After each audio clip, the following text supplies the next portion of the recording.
आजच सबस्क्राईब करा आणि आपल्या आवडत्या मालिकांचा आनंद लुटा।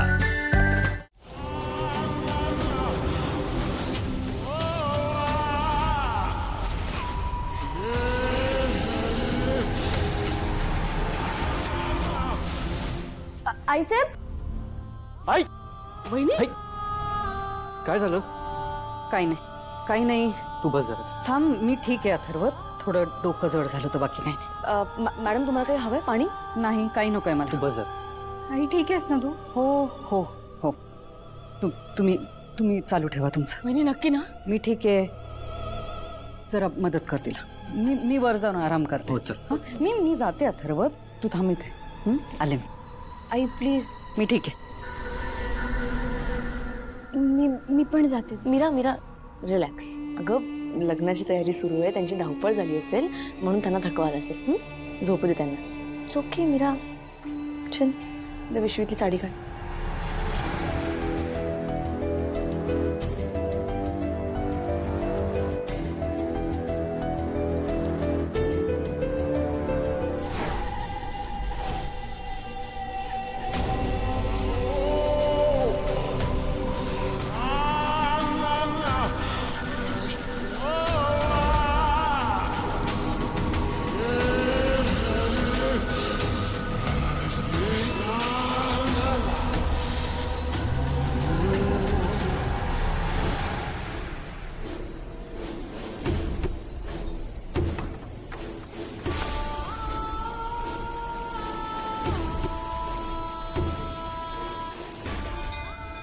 गौरी मातेचा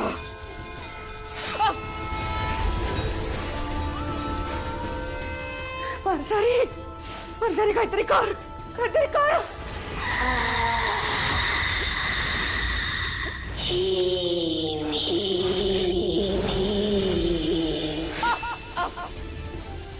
गौरी मातेचा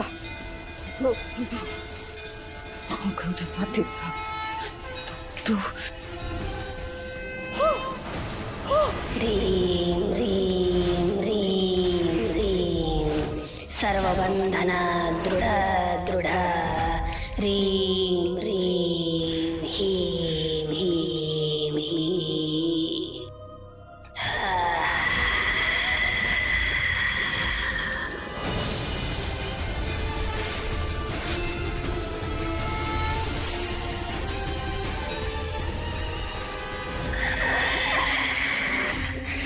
मूर्ख मुली, तू कितीही जोर लाव, दिव्य कवडी मिळाल्याने माझी शक्ती वाढलीये. तुझी महागौरी माता काहीच करू शकणार नाही.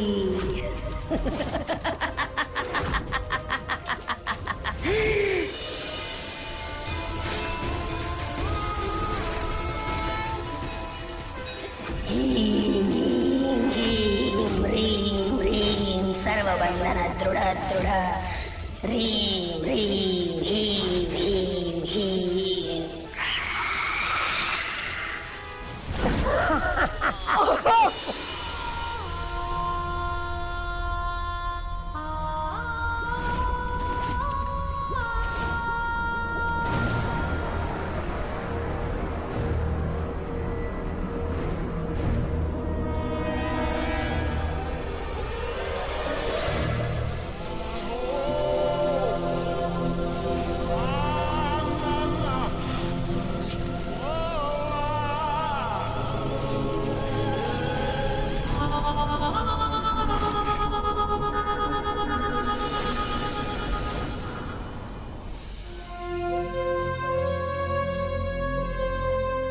आईसाहेब, तुमचं डोकं दुखत होतं ना?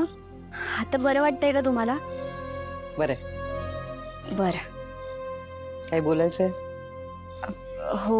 अगं मग बोल ना, निर्धास्तपणे बोल. आईसाहेब, तुम्ही लग्नासाठी इतकी धावपळ करताय, मला जरा काळजी वाटते.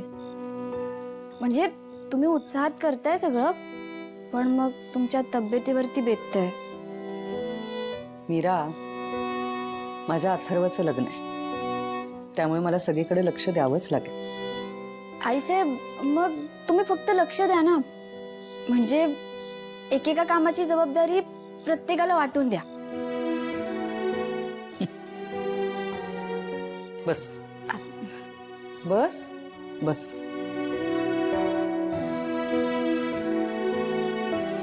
मला सांग, या घरात असं कोण आहे ज्याच्यावरती मी ही जबाबदारी टाकू शकते?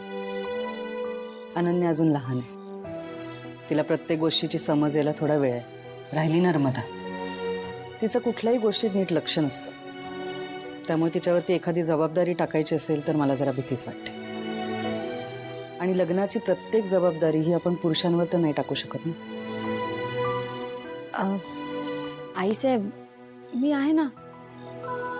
तुम्ही मला लेक म्हणता ना, मग माझ्या आईसाठी मी इतकं नाही करू शकत का? तू आहेसच ग, मला माहिती आहे ते, पण तुझ्यावरती आधीच वेदाची जबाबदारी आहे मीरा. आईसाहेब, मी वेदाला सांभाळून ना सगळी कामं करेन. तुम्ही अजिबात काळजी करू नका. पण तुम्ही अंगावर काढू नका. तुम्हाला त्रास झालेला बघून मला वाईट वाटतं. ठीक आहे. लग्नाआधी आपल्याकडे देवीची पूजा असते. त्या दिवशी आपण तिला साडी चोळी अर्पण करतो आणि त्यानंतर गोरगरिबांना आपण अन्नदान करतो. मग माझ्या जागी तू हे सगळं करशील?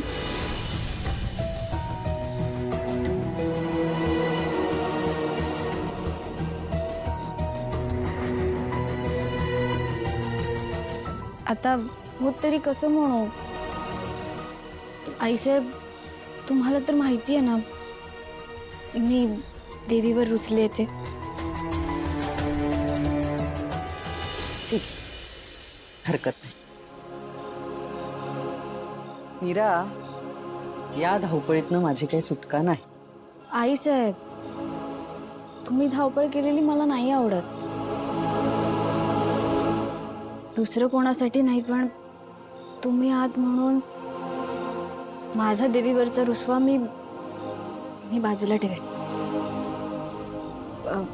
कधी जायचं आपल्याला? उद्या सकाळी. चालेल.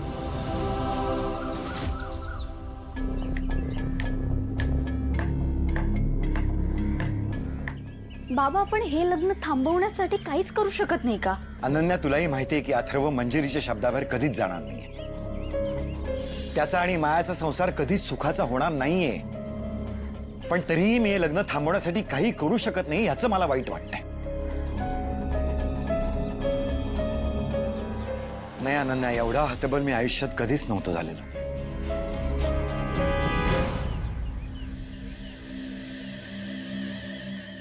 आई, तुम्ही दोघी कुठे बाहेर निघालात का? आम्ही दोघीच नाही, दादासाहेब तुम्ही सुद्धा येत आहे. मी कुठे येणार आहे? असं काय करताय? आजकाल तुम्ही गोष्टी विसरायला लागल्यात ना. अहो, आपल्या घराची परंपरा आहे ना, लग्नाआधी आपण देवीची पूजा करतो, तिला साडी चोळी अर्पण करतो. तिचा आशीर्वाद घेतल्याशिवाय लग्न समारंभाला सुरुवात नाही होत.